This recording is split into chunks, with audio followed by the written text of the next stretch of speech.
What's shaking, everybody? President Hotep Dubes here, and today we're going to be talking about James Forten. Now, James was born free in 1766 in Philadelphia, Pennsylvania.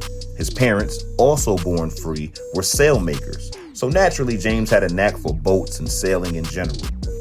By the age of 9, James's father died tragically in a boating accident, leaving him to be the primary caregiver for his family.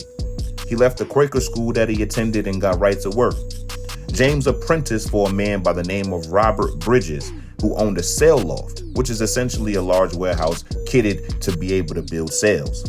By the age of 11, he saw the British take over the city of Philadelphia, and by the age of 14, he volunteered in the Revolutionary War as a powder boy, which is someone who carries the gunpowder to load in the ship's cannons. He was captured as a British POW, risking being sold into slavery, and was eventually released in a prisoner exchange in 1782. Upon his arrival back to Philadelphia, it didn't take long for James to move up the ranks.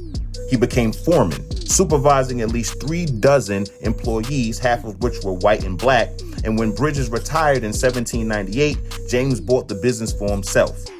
James developed new types of sails and sail tools that allow ships to maneuver better and maintain higher speeds. By 1810, James became one of the most successful businessmen in the country and was quite literally the richest black man in Philadelphia. Now, James didn't squander his wealth or use it selfishly. He actually petitioned Congress to emancipate all slaves in 1800.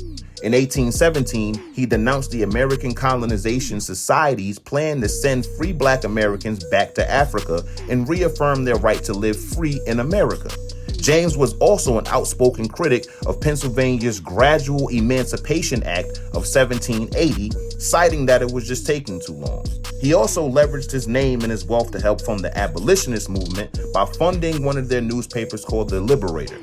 He also funded the temperance movement and women's suffrage.